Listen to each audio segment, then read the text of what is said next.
Humiling ang Department of Public Works and Highways sa Department of Justice na maglabas ng Immigration Lookout Bulletin Order laban sa ilang opisyal ng ahensya at mga contractors na umunoy sangkot sa mga anomalyang flood control projects.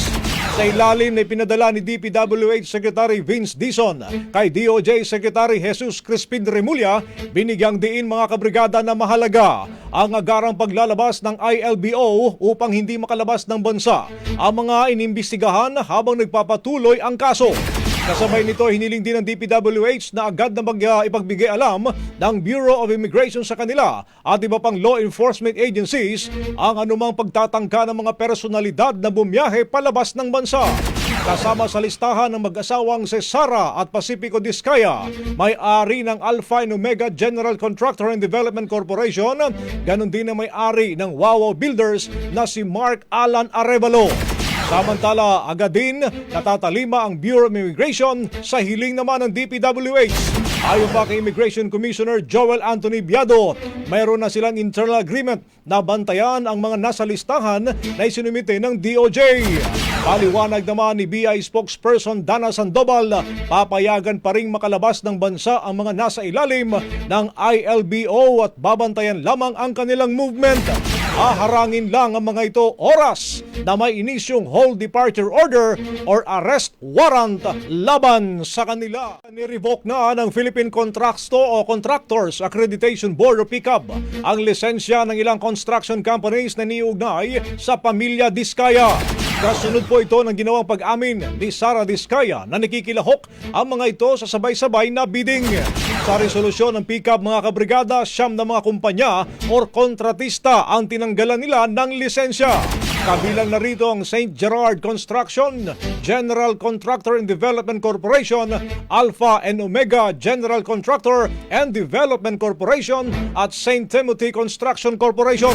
Kasama rin sa mga na-revoke ang license ay ang Amethyst Horizon Builders, St. Matthew, Great Pacific Builders and General Contractor, YPR, Waymaker OPC at Elite General Contractor and Development Corporation. Sabi pa ng PICAB, ang ginawang pagmamanipula sa resulta ng bidding para makakubra ng mga proyekto ay taliwas sa pagiging patas, transparent at malinaw na paglabag sa procurement law. Maalalang una nang idinin ni Discaya mga kabrigada na nag-divest na ito sa isa niyang kumpanya pero binigay naman ito sa pamangkin ng kanyang asawa. Isa sa mga ginisa ng mga senador, si Sara Discaya, ang may-ari ng Alpha and Omega na top 2 sa may pinakamaraming flood control project sa bansa. Inusisa siya dahil sa yaman niya at koleksyon ng luxury cars. Inusisa siya dahil sa yaman niya at koleksyon ng luxury cars. Bakit hindi natin siya usisain dahil sa mga ghost projects niya? Ba't hindi natin siya usisain dahil sa mga corruption niya? Dahil sa mga kademonyohan niya? I mean, kung usisain mo yung yaman niya, bakit? Hindi naman yun ang issue natin. Ang issue natin dito, flood control. Sana nag-focus tayo sa flood control. Sana instead, ni-research nyo yung mga properties niya kung magkano. Sana, ang ni-research ng mga senador natin, kung itong si Discaya, ano ang mga ghost projects niya, at itatanong natin yun sa kanya, tingnan natin kung magsisinungaling siya. Ikaw may-ari eh. Alam nga naman hindi mo alam na ghost project to. Ito ang ibinigay sa'yo, 10 flood control project, 2 lang yung natapos ninyo. Dispalinghado pa. Yung 8, puros, walang nasimulan, pero completed na. Paano mo ipapaliwanag ngayon to? Kung ganun ang tanong natin, di ang ganda-ganda. Diba? So, magbibigay ako ng opinion. Maaaring yung opinion ko ay hindi opinion ninyo. Pero gusto ko lang pakinggan ninyo. And I hope that you will use your being objective at hear me out.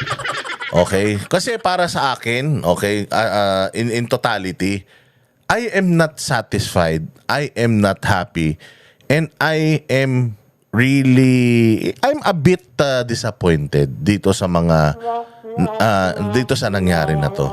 Okay? So itong unang video na ipakikita natin, nag-aaway-away sila. Bakit? Pakinggan ninyo kung bakit, ha? Mr. Chair, because the last time I was here, I was only allowed 2 questions by you.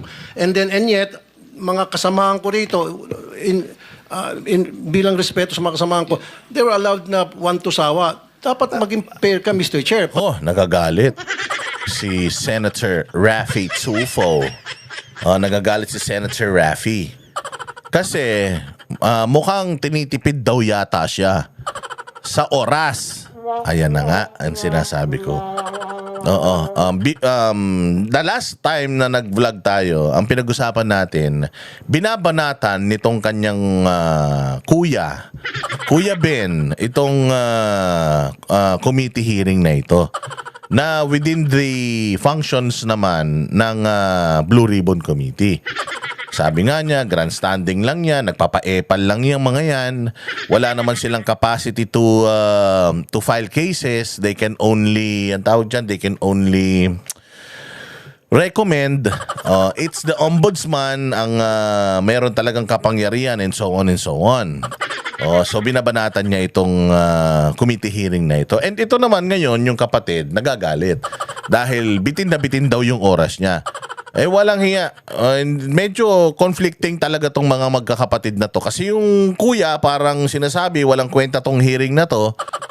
Tapos ito namang isa parang taing-tain naman na magkaroon ng airtime dito sa hearing na to. Ano ba talaga?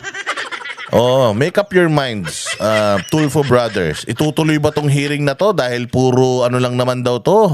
Puro papa grandstanding? O gamitin mo lahat ng oras, Rafi? Ano ba talaga? Sino ba talaga tama sa inyong dalawa? Anyways, nagagalit ngayon ito si Rafi dahil bitin daw yung oras niya. Diretso. Pag sinabi mong 2 questions, 2 minutes talaga, you have to stick with it. You're not being fair, Mr. Chair. I am fair kasi nandito ka sa... No, kasi nung last time, sabi mo sa akin, 2 questions lamang. Sabi mo 1 question. Sabi ko, tinitipid mo ako, sabi mo 2 questions. And now, pinapayagan mo kahit na ilang questions. Be fair, Mr. Chair. Teka muna, bago tayo magkaroon ng impression na walang fair dito. Noon, sinabi ko na in the earliest statement na nag-uumpisa tayo noon at kinakailangan nating mabakate ang plenary at exactly 2:15, kaya tayo nagmadali. Kaya naman sabi ko sa inyo, pasensya na muna. Ngayon, sa dami ng gustong magtanong, kaya binigyan natin ng tigpa 5 minutes ngayon. Kaya lang, I am following a schedule here. Ito pa yung nandito kung wala na si Senator Marcos, tapos ka na. Mr. Chair. Ayan na, nagkakaligula ko na. Akala ko po ako yung sunod. Naku po, pati si Risa Ontiveros, umiepal na. Kung lahat sila nag-aaway-aaway sa oras. Chairman, I have a pending motion, Mr. May pending motion pa. Wala na, nagkagulo-gulo na. Chair. I second the motion. And duly Kasi seconded, Mr. tapusin Chair. muna natin yung bitin na kasi hindi tayo, na para tayo nagpapatintero, Madam Kowa Ayun ang problema natin. Ayan, re-reactionan ngayon natin yan.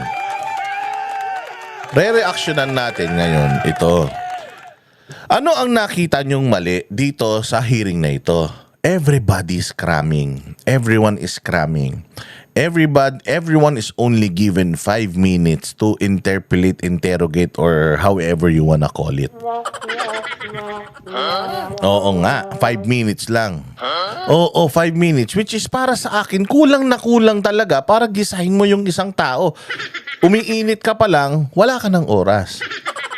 No, yun ang problema. Napakalaking issue kasi nito.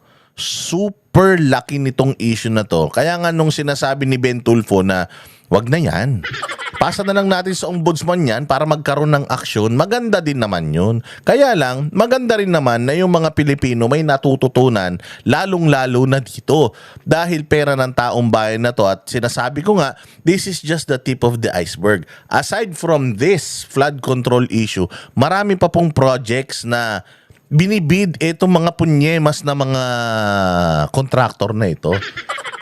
At itong DPWH, hindi lang po flood control projects, ang saklaw nila madami pa.